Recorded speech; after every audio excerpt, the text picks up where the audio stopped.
Hello everyone, a warm welcome to new YouTube video. I hope you are all fine and safe and your preparation is going great. This side Manpreet and you are watching आज Fever channel. So आज की video में हम जो है latest exam की reading जो है वो सोल्व करने वाले हैं। 27 जनवरी को जो है 2024 को रियल एग्जाम में ये रीडिंग आई थी। ये आपका आया था पैसेज 3। पैसेज 3 आया था रियल एग्जाम में। आज यही रीडिंग जो है हम सॉल्व करेंगे और देखते हैं कि किस तरह के क्वेश्चन टाइप थे, क्या लेवल था एग्जाम का। चलिए स्टार्ट करते हैं इसके टाइटल से। सबसे पहले काम जो आपको करना है वो है रीडिंग का टाइटल रीड करना है, ताकि आपको थोड़ा सा आइडिया लग जाए कि पूरे पैसेज में किसके बारे में बात होने वाली है। अंटार्कटिका के बारे में बात है। ओवरऑल जो है पूरा पैसेज इसी के ऊपर होगा। जियोग्राफी से रिलेटेड जो हमारा आज का टॉपिक है, Antarctica and from the cold. उसके बाद अगर देखा जाए तो ABCD, उसके बाद E and F आपके पास पैराग्राफ्स दिए हुए हैं। देन क्वेश्चन टाइप्स आपको दिए हुए हैं। फटाफट से हम पहले क्वेश्चन टाइप जो आपको दिए हैं 14 to 18, इनको जो है कीवर्ड अंडरलाइन कर लेते हैं, इनको हाईलाइट कर लेते हैं ताकि हम इन्हें फाइंड आउट कर सकें। ये है आपके पास which paragraph contain the following information. आपको जो है इंफॉर्मेशन मैच करनी है, किस पैराग्राफ से मैच करती है। सबसे पहले कि इसके लिए आपको सारे के सारे पैसेज रीड करने ही पड़ेंगे। उन्होंने कहा the correct letter A to F, यानी कि A पैराग्राफ से लेकर F तक जितने पैराग्राफ्स हैं उनमें से कौन से ऐसे पैराग्राफ हैं जिनके साथ ये गिवन इंफॉर्मेशन जो है वो मैच करती है। इस तरह के क्वेश्चन टाइप में आपको क्या करना है कि आपको सबसे पहले कीवर्ड हाईलाइट करने हैं, और ये नहीं है कि आप एक एक क्वेश्चन करके फिर पैसेज पर जाओगे फिर रीड करोगे।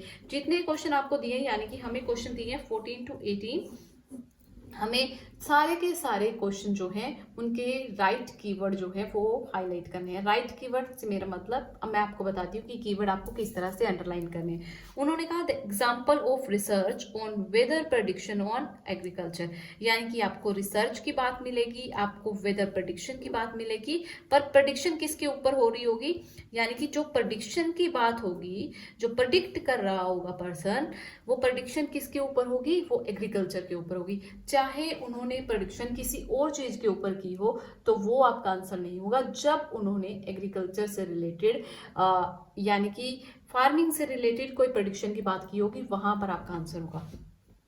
नेक्स्ट क्वेश्चन है Antarctica sea ice bring life back to the world's ocean vitality, यानी कि जो अंटार्कटिका का सी आइस है, उन्होंने क्या कहा, वो क्या लेकर आया, लाइफ बैक। किसकी लाइफ बैक, वर्ल्ड्स ओशंस की, यानी कि मतलब जो अंटार्कटिका के बारे में बात होगी, उसकी सी आइस के बारे में बात होगी, और लाइफ को दोबारा से जिंदा करने के बारे में बात होगी। किसकी लाइफ, ओशंस की।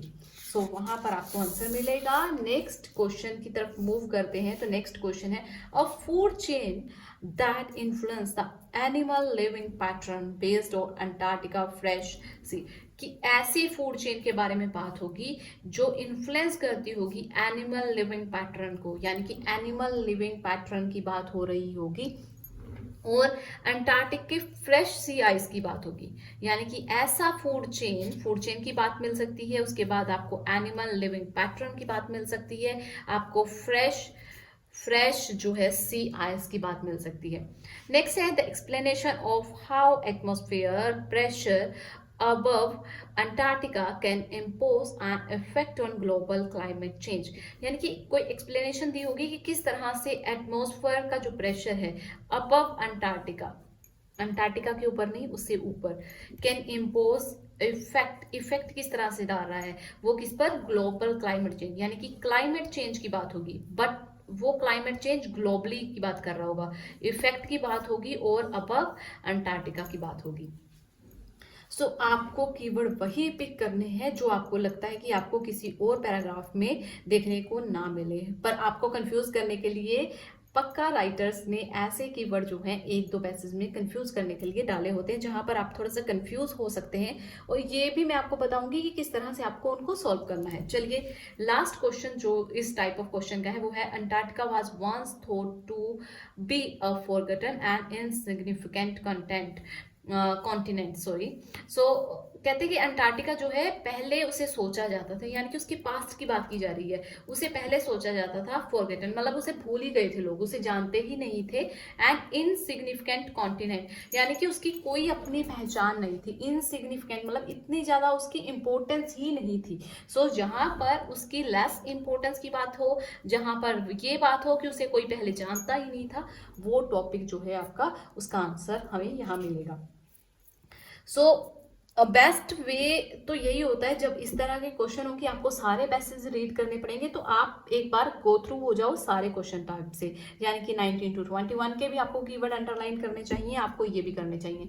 बट मैं इस टाइम पर ऐसा नहीं कर रही हूँ, उसके पीछे रीजन है कि आप कंफ्यूज ना हो, इसलिए। सो पहले हम सॉल्व करते हैं 14 to 18 क्वेश्चन, और ध्यान से रीडिंग को देखिएगा, क्योंकि लास्ट के दो क्वेश्चन जो है वो आपने सॉल्व करके कमेंट सेक्शन में उसके आंसर बताने हैं, तभी तो पता चलेगा कि आप कितना सीख पाए हो। चलिए स्टार्ट करते हैं हम पैसेज ए से। अब हमें पैसेज ए पढ़ना ही पड़ेगा। देखो, हमने कीवर्ड अंडरलाइन कर लिए, आपको उनकी तरफ ध्यान देने की जरूरत नहीं है, सिंपली आपको पैसेज ए से स्टार्ट करना है। जहां पर कोई आपको डिफिकल्ट वर्ड मिलता है उसके ऊपर आपको स्टक नहीं होना, क्योंकि रीडिंग में टाइम मैटर करता है। टाइम की शॉर्टेज होने की वजह से आपको फटाफट से रीडिंग करनी है। अब देखो, जहां पर कोई स्पेसिफिक नेम आ रहा है तो उसका फर्स्ट लेटर, यानी कि नाउन हम बोलते हैं, उसका फर्स्ट लेटर आपको कैपिटल मिलेगा। तो इस तरह के वर्ड्स जो नेम है, किसी राइटर का नेम है, किसी कंट्री का नेम है, किसी कॉन्टिनेंट का नाम है, तो वो आपको फटाफट से रीड करना है, यानी कि उसको रीड भी नहीं करोगे तो भी चलेगा। चलिए, a little over a century ago a man of this, ठीक है, in the name of empire and in the age of heroic deed they created an image of Antarctica that was to last well into the 20th century, यानी कि यहाँ पर क्या है, वो past की बात कर रहा है। An image of remoteness, hardship, breathlessness, and isolation that was a province of only the most courage of men. The image was one of a place removed from everyday reality. कहते जो इसकी image थी was one of the place. यहाँ पर वो किस place की बात कर रहा है, वो बात कर रहा है अंटार्कटिका की, क्योंकि पूरे पैसेज में उसने यही बात की है अंटार्कटिका की, तो वो ये प्लेस किसके बारे में बात कर रहा है, Antarctica. Removed from everyday reality, उससे जो उसकी इमेज थी पहले, वो कहता है 20th सेंचुरी की बात कर रहा है, पास्ट की बात कर रहा है, कहता है जो उसकी इमेज थी वो क्या है, एवरीडे रियलिटी से परे थी, मतलब रिमूव हो चुकी थी, खत्म हो चुकी थी।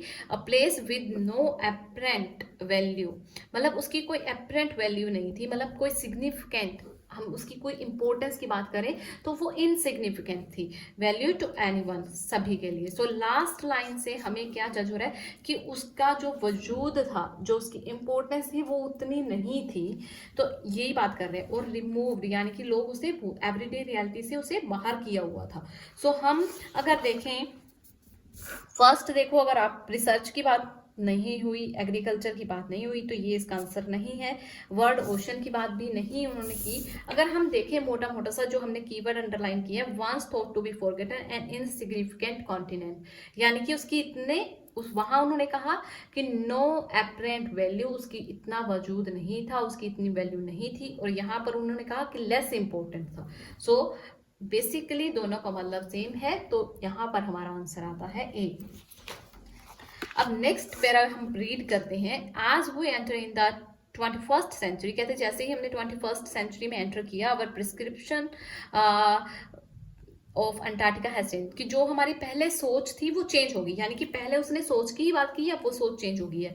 Although physically Antarctica is no closer and probably no warmer, and to spend there still demand a dedication not seen in ordinary life। कहते कि ना तो वो उतना ज़्यादा गर्म रह गया, पर फिर भी स्टिल डेडिकेशन मांगता है कि अगर वहाँ पर किसी पर्सन को रहना है तो। The continent and its surrounding ocean was increasingly seen to be an integral part of planet Earth and a key component in Earth system. Is this because the world seems a less smaller these days and shrunk by TV and tourism? कहते हैं हालांकि फिर भी earth system का part बन गया है और बहुत छोटा होता जा रहा है दिन पर दिन। उसके पीछे रीजन क्या है कि जो टीवी एंड टूरिज्म है उसकी वजह से ऐसा हुआ है।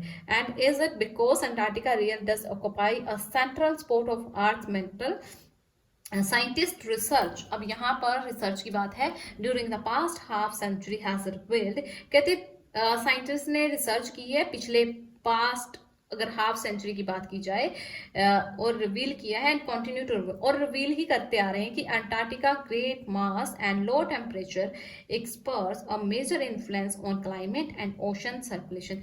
कहते हैं वो रिवील करते आ रहे हैं कि जो ग्रेट मास है एंड लो टेम्परेचर है वो क्या है, इन्फ्लुएंस डालता है क्लाइमेट एंड ओशन सर्कुलेशन पर, factor which influence the leaves of million of people all over the globe. कहते हैं जो क्लाइमेट पे, ओशन की सर्कुलेशन पर और इसके अलावा जो फैक्टर है वो इन्फ्लुएंस किसको कर रहे हैं, lives of million of people, मतलब लोगों की लाइफ पर जो है वो इन्फ्लुएंस हो रहा है। बट यहाँ पर इन्फ्लुएंसिंग की बात की जाए तो एनिमल लिविंग पैटर्न की बात हुई थी, यहाँ पर ह्यूमन बीइंग की बात नहीं हुई है, तो एनिमल्स की बात हुई है, तो ये हमारा आंसर नहीं बनता। इसके अलावा एग्रीकल्चर की बात नहीं हुई, वर्ड ओशन की बात हुई है बट ओशन क्लाइमेट की बात हुई है। तो यहाँ पर बात की जाए, यस क्लाइमेट चेंज की बात हुई है बट वहां पर उन्होंने लो टेम्परेचर की बात की है, क्लाइमेट एंड ओशन सर्कुलेशन की बात की है, ग्लोबल क्लाइमेट चेंज की बात नहीं की गई। ठीक है, क्लाइमेट चेंज की बात नहीं की है उन्होंने, इन्फ्लुएंस ऑफ क्लाइमेट की बात की है। तो कंफ्यूज नहीं होना, इस तरह से आपको मैच करना है। ठीक है, सो इसमें हमें आंसर नहीं मिला तो हम इसे स्किप करते हैं, नेक्स्ट को रीड करते हैं। नेक्स्ट है Antarctica was not always cold, कहते वो हमेशा कोल्ड नहीं था। The slow breakup of the super continent Gonda was with the northward movement of Africa, south America, India and Australia eventually created enough space around Antarctica for the development of Antarctic ACC that flow from west to east under the influence of कहते वो इतना ज़्यादा cold नहीं था but धीरे धीरे जो है वो ऐसा होता चला गया इवेंटुअली कि जब वो वेस्ट टू ईस्ट की तरफ मूव हो रहा था और वेस्टर्नली जो है वेस्टर्नली विंड्स जब चल रही थी तब। Antarctica cold is vegetation's presence glacier began, the continent took on its present day appearance. Today the ice that overlies the bedrock is up to 4 kilometer thick and surface temperature as low as this degree have been recorded. अब देखो यहाँ पर उन्होंने क्या कहा कि पहले वो ठंडा होता था, अब जो रिकॉर्ड किया गया वो टेम्परेचर क्या रिकॉर्ड किया गया, -89.2 degree Celsius have been recorded. कि पहले ऐसा था, अब लोएस्ट रिकॉर्ड किया गया। पहले वो इतना ज्यादा ठंडा नहीं था, नॉट ऑलवेज कोल्ड, बट अब अगर बात की जाए तो अब वो धीरे धीरे वो रिकॉर्ड कायम होता जा रहा है, यानी कि अब वो घटता जा रहा है। एंड यहाँ पर बात उन्होंने की है, today the ice that overlies यानी कि ऊपर की बात की है, अबव अंटार्कटिका की बात की है। सो हमने यहाँ पर अभी देखा था अबव अंटार्कटिका, देखो atmosphere pressure above Antarctica, overlies the belt यहाँ पर बात हुई है, एंड उसके बाद can impose effect on global climate change की बात हुई है। ग्लोबल क्लाइमेट चेंज की बात कहाँ पर हुई है, पहले वो इतना ज़्यादा ठंडा नहीं था, फिर वो वेस्ट टू ईस्ट की तरफ मूव करता गया, स्लोली जो है धीरे धीरे वो चेंज होता गया। एंड नाउ जो उन्होंने टेम्परेचर की बात की है, जो एटमॉस्फेयर की बात की है, वो क्या बात की है कि अब उसे ऐसा रिकॉर्ड किया गया है। सो अगर बात की जाए तो देखो रिसर्च की बात हुई बट प्रेडिक्शन एंड एग्रीकल्चर की बात नहीं हुई। उन्होंने आइस की बात की बट ओशन के वापस आने की बात नहीं की। उसके बाद अगर देखा जाए इन्फ्लुएंस की बात हुई है बट आइस की बात हुई है बट एनिमल की बात नहीं हुई। देन उन्होंने एटमॉस्फेयर यानी कि पहले कैसा एटमॉस्फेयर था, पहले कैसा टेम्परेचर था उसकी बात की है, अब कैसा टेम्परेचर है उसकी बात की है।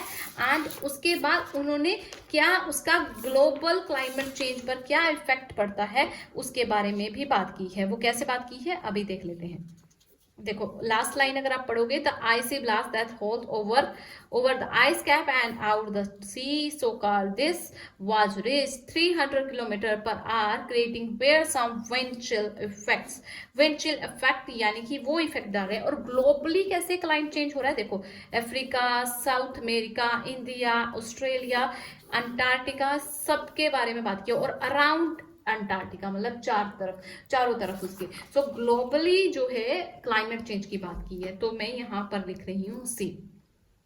अगर फिर भी आपको कोई क्वेश्चन समझ नहीं आता, कोई क्वेश्चन आपका ऐसा है जो आपको लगता है कि need more explanation, then please let me know in the comment section.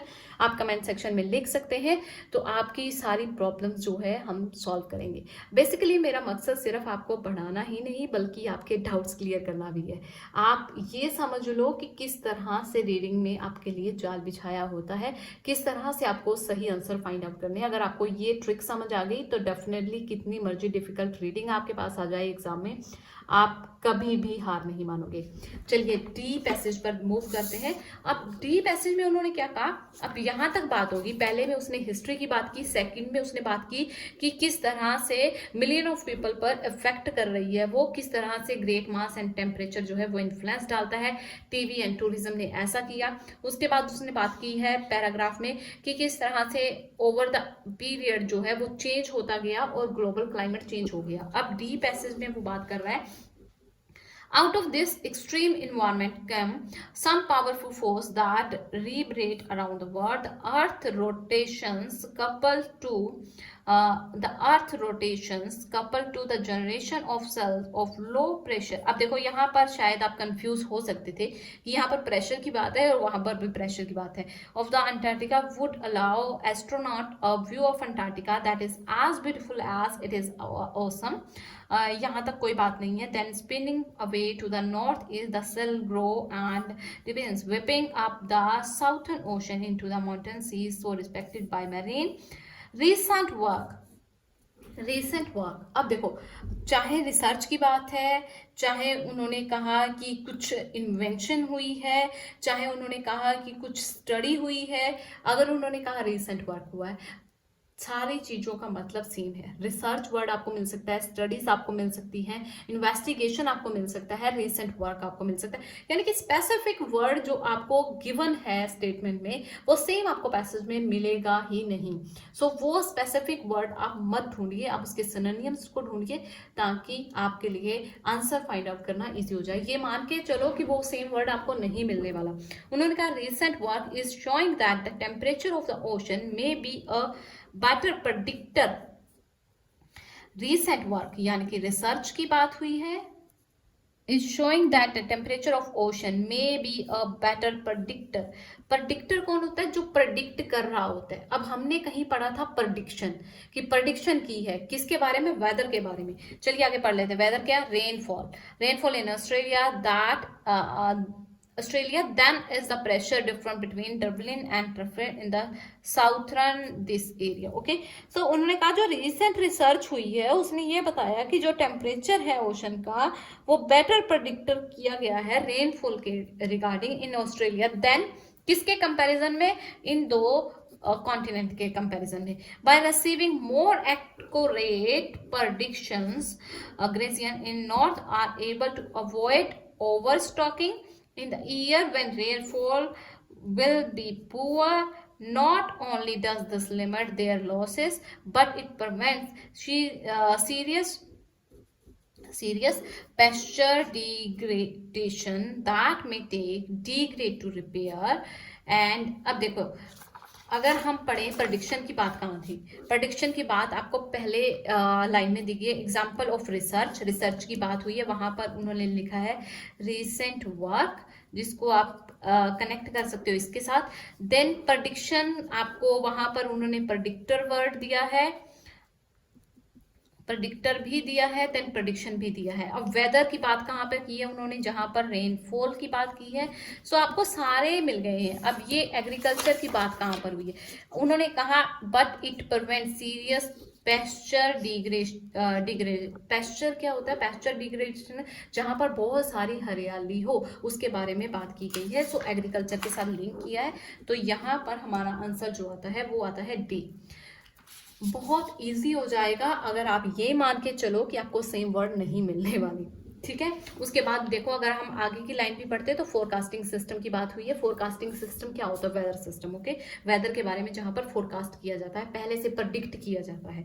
Next passage अगर हम रीड करें तो the oceans surface temperature result, अब उसका रिजल्ट क्या रहा?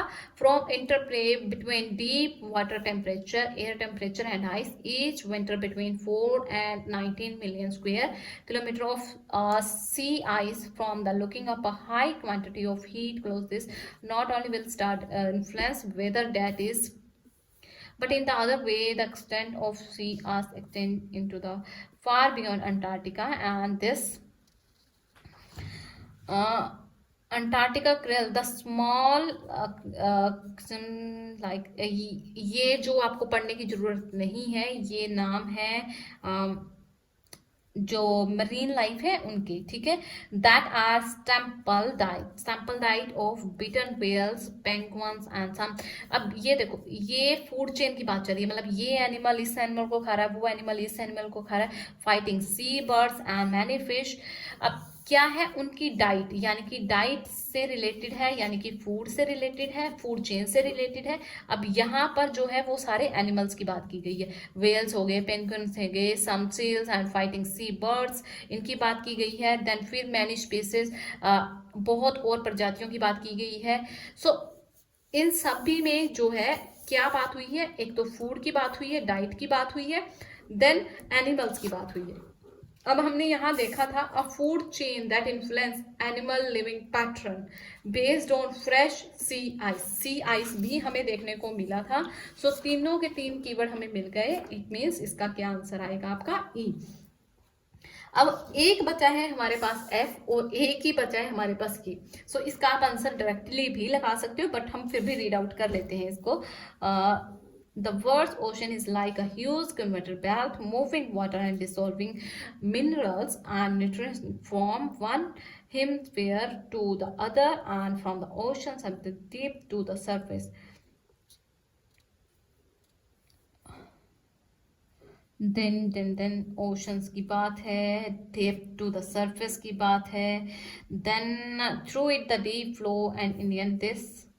देखो ओशन की बात तो है इसमें, ठीक है, बट अगर हम बात करें कि कहीं पर दोबारा बात हुई है, दोबारा जन्म की, वो यहाँ तक तो बात नहीं हुई है।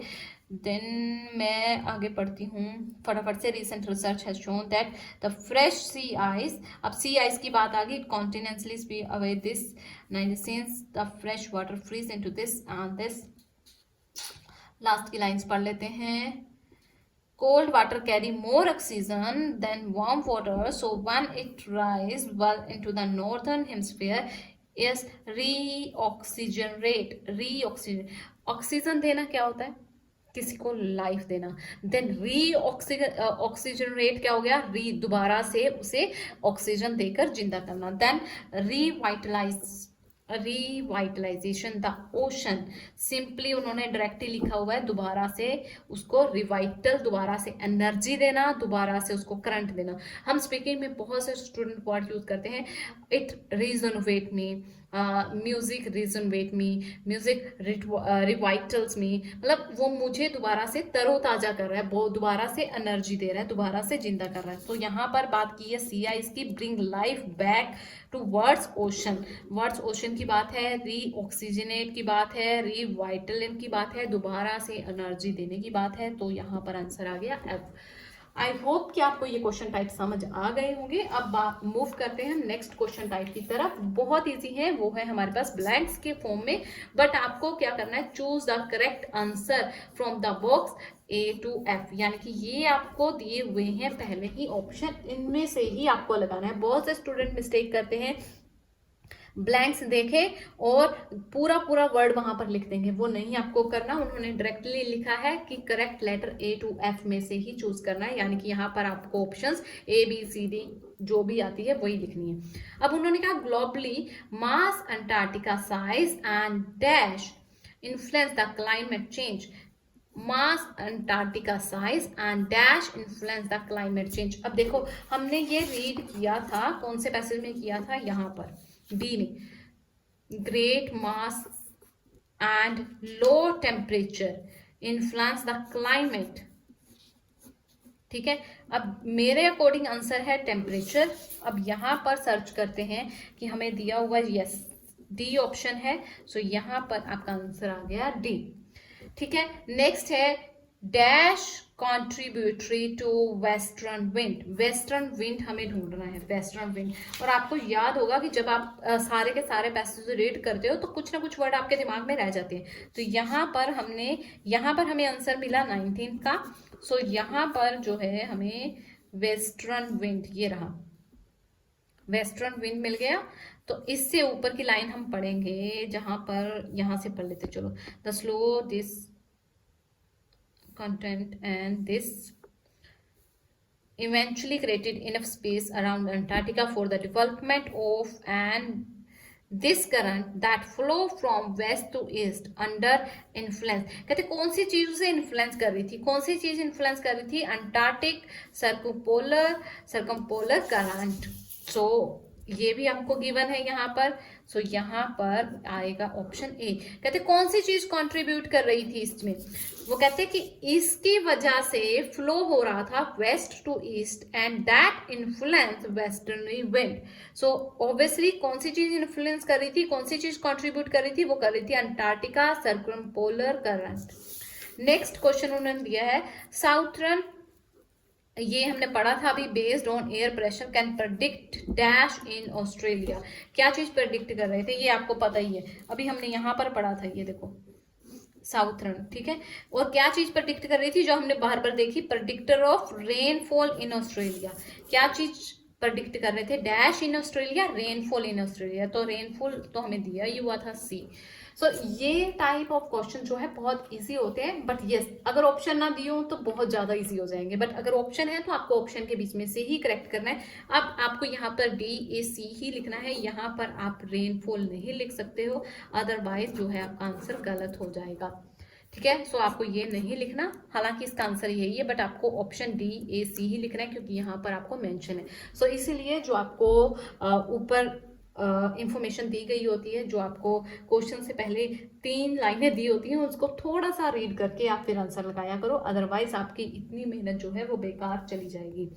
अब उन्होंने कहा नेक्स्ट क्वेश्चन है इन पैराग्राफ बी, हमें सिर्फ पैराग्राफ बी ही देखना है. The author wants to tell which of the following truth about the Antarctica. कौन सी नीचे की लाइंस में से कौन सी लाइन ट्रूथ? अब इस तरह के क्वेश्चन टाइप पर आपको सारे ऑप्शन रीड नहीं करने हैं, आपको बी पैराग्राफ में रीड करना है कि उसने किसके बारे में बात की थी. उसने बी पैराग्राफ में क्या बात की थी? उसने, आपको अच्छे से पता है कि उसने पास्ट के बारे में कहा कि पहले वो ऐसा था, अब जो हमारी सोच है वो चेंज हो चुकी है. अब टीवी एंड टूरिज्म की वजह से जो है कि वो एक सेंट्रल स्पोर्ट बन गया है. अब जो है ये भी रिवील किया कि ग्रेट मास एंड टेम्परेचर जो है वो इन्फ्लुएंस कर रहे हैं. ठीक है, सो अगर मूव करें to show Antarctica has a central point of global warming. देखो सेंट्रल पॉइंट की उसने बात की है यहाँ पर. अब देखो यहाँ पर कंफ्यूजन, सेंट्रल स्पोर्ट की बात की है बट उसने ग्लोबल वार्मिंग की बात नहीं की. सो कंफ्यूज नहीं होना. To illustrate it huge sea iceberg food to million lives of 2%. देखो अब उसने लाइव्स ऑफ मिलियन पीपल की बात की है बट फूड की बात इसमें नहीं की, यानी कि ब्रिंग फूड की बात नहीं की. तो ये ऑप्शन भी आपकी क्रॉस हो जाती है. सो आप जब इस तरह से मल्टीपल चॉइस क्वेश्चन करोगे तो आपके गलत कभी भी नहीं होंगे. फिर उसने कहा to show it is the heart and significance to global climate and current. अब देखो हार्ट यानी कि सेंट्रल, उसने सेंट्रल स्पोर्ट की बात की है. इंपोर्टेंस की भी बात की है and global climate and current की भी बात की है. सो ये ऑप्शन मुझे लग रहा है फिलहाल हम जो है लास्ट ऑप्शन भी रीड कर लेते हैं. तो लास्ट ऑप्शन क्या है? To illustrate it locate in the central sport of earth geography. Central sport की बात की है बट अर्थ जियोग्राफी के सेंट्रल स्पोर्ट की बात नहीं की उन्होंने कहा, क्वेश्चन पुट किया है कि it is this because the world seems shrunk by TV and tourism और या फिर या ये सिस्टम है, या फिर it is because Antarctica really does occupy, मतलब वो पूछ रहा है क्वेश्चन कि रियली कि वो यहाँ पर है, मतलब इसका अभी खुलासा नहीं है। तो ये उसने एग्जांपल नहीं दी, बट यस उसने सेंट्रल की बात की है, उसने उसकी इम्पोर्टेंस सिग्निफिकेंस की बात की है कि उसकी क्या क्या फायदे हैं। देन उसने क्लाइमेट, देखो इन्फ्लुएंस करता है वो क्लाइमेट को एंड ओशन सर्कुलेशन को, सर्कुलेशन यानी कि करंट को, इसके बारे में बात की है। तो ऑप्शन जो सी है वो हमारा सही है। सो इस तरह से आपको आंसर इसके फाइंड आउट करने हैं। नेक्स्ट क्वेश्चन की तरफ मूव करते हैं। नेक्स्ट क्वेश्चन है व्हाई डू ऑस्ट्रेलियन फार्मर्स, कि ऑस्ट्रेलियन फार्मर्स जो हैं keep an I on Antarctic ocean temperature, कि क्यों रखते थे वो अपनी आई ऑन अंटार्कटिक ओशन के टेम्परेचर पर, क्यों रखते थे। अब देखिए हमने एग्रीकल्चर वाला टॉपिक जो है हमने यहाँ पर रीड किया था, तो क्यों रखते थे वो। अब वहां पर आइस हम देखें, यहाँ पर ऑस्ट्रेलियन फार्मर्स की बात थी इतने पैरा में, तो हम यहाँ से रीड करते हैं। तो उन्होंने क्या कहा, क्यों रखते, by receiving more accurate prediction, कि अगर वो ज्यादा प्रेडिक्शन रख रहे थे, ज्यादा उसके ऊपर मतलब स्टडी कर रहे थे, आर एबल टू अवॉइड, क्यों, टू अवॉइड ओवर स्टॉकिंग, मतलब बहुत ज्यादा वो स्टॉक इकट्ठा ना कर सके, when rainfall will be poor, not only does limit their losses but it prevents serious this to may degrade to repair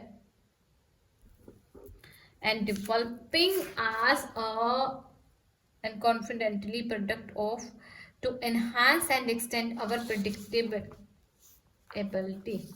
so उन्होंने क्या कहा, देखो first help farmers reduce their economic and ecological loss। उन्होंने yes इसी की बात की है, बट फिर भी हम आगे के ऑप्शंस रीड कर लेते हैं। उन्होंने कहा कि ग्रासलैंड डिक्रीज इन ओवरग्लेजिंग प्रोसेस, इसकी बात नहीं की। प्रिवेंट एनिमल फ्रॉम डाइंग, इसकी भी बात नहीं की। उन्होंने self provide fertiliser for grassland, इसकी भी बात नहीं की। अब रिड्यूस कम करने, अवॉइड ओवर स्टॉकिंग की बात की है। देखो ओवर स्टॉक मतलब वो ज्यादा जो क्वांटिटी में माल है वो इकट्ठा ना कर सके, वो इसलिए, प्लस देयर लॉसेस, उनके लॉसेस जो हो रहे हैं उनसे वो बच सके।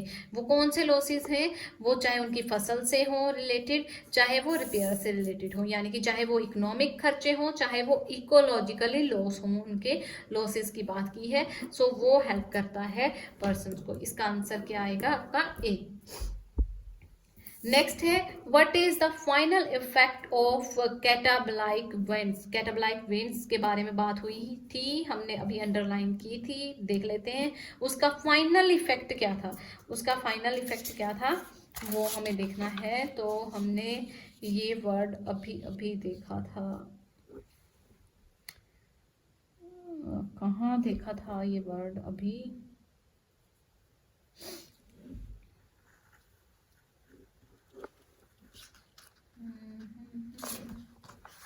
let me check।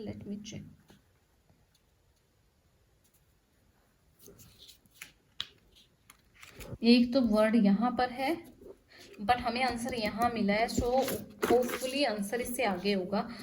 So no, yes यहाँ पे है।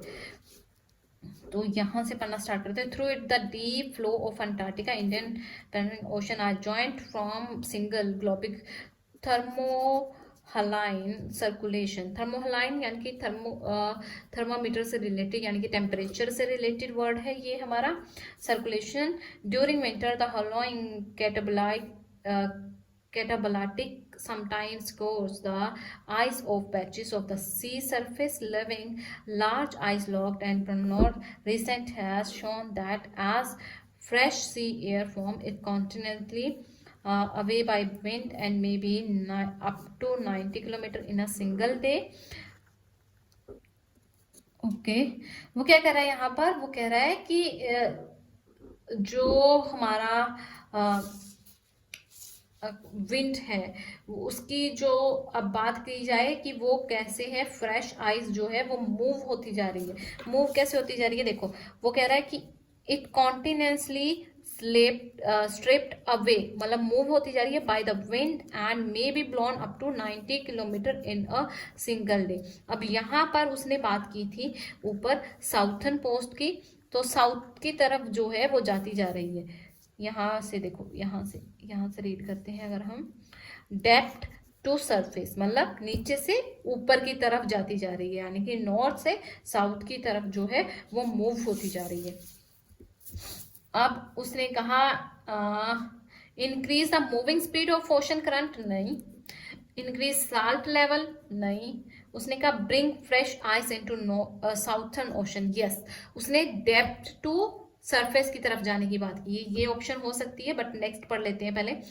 Mountain ice cap respected by marine, इसके बारे में बात नहीं की। सो मेरे अकॉर्डिंग जो है आंसर सी है। अगर आपको कोई डाउट है, आपको लगता है कि ये आंसर नहीं कुछ और आंसर बन रहा है, तो आप प्लीज कमेंट सेक्शन में जरूर लिख दीजिएगा। हो सकता है कि मेरा आंसर सही ना हो, बट मेरे अकॉर्डिंग यही आंसर सही लग रहा है, क्योंकि अगर यहाँ से देखा जाए, उन्होंने कहा डेप्थ टू सरफेस की तरफ जा रहे हैं, यहाँ पर बात हुई है। देन अगेन उसने यहाँ पर बात की है कि जो उसका टेम्परेचर है वो सर्कुलेशन की वजह से है। देन उन्होंने बात की है ये sea surface living large to lagoon and pandan, यानी कि ये साउथर्न साइड की तरफ जा रहा है। सो मेरे अकॉर्डिंग यही आंसर बनता है। नेक्स्ट के दो क्वेश्चन है, वो है the break of continental shelf is due to, कि जो कॉन्टिनेंटल की शेल्फ है वो किस कारण ब्रेक होती जा रही है, एंड उसका भी आंसर हमें इसके बाद ही मिलना चाहिए। Since only fresh water freeze into ice and water remain become increase the salty and decrease shrinking alert it this continent shelf, yes ये रहा। तो पहले उसने क्या बात की, उसने बात की है कि उसका टेम्परेचर जो है वो सर्कुलेट हो रहा है, वो डे बाय डे इंक्रीज हो रहा है, जिसकी वजह से क्या हो रहा है, फ्रेश एयर जो है वो ही फ्रीज हो पाता है आइस में, और बाकी का जो वाटर है वो सॉल्टी एंड डेंस हो जाता है, जिसकी वजह से जो स्पिल यानी कि ब्रेक हो रही है कौन सी, कॉन्टिनेंट शेल्फ। तो कॉन्टिनेंट शेल्फ के ब्रेक होने का कारण क्या है, साल्ट एंड डेंसिटी इंक्रीज हो रही है, यस।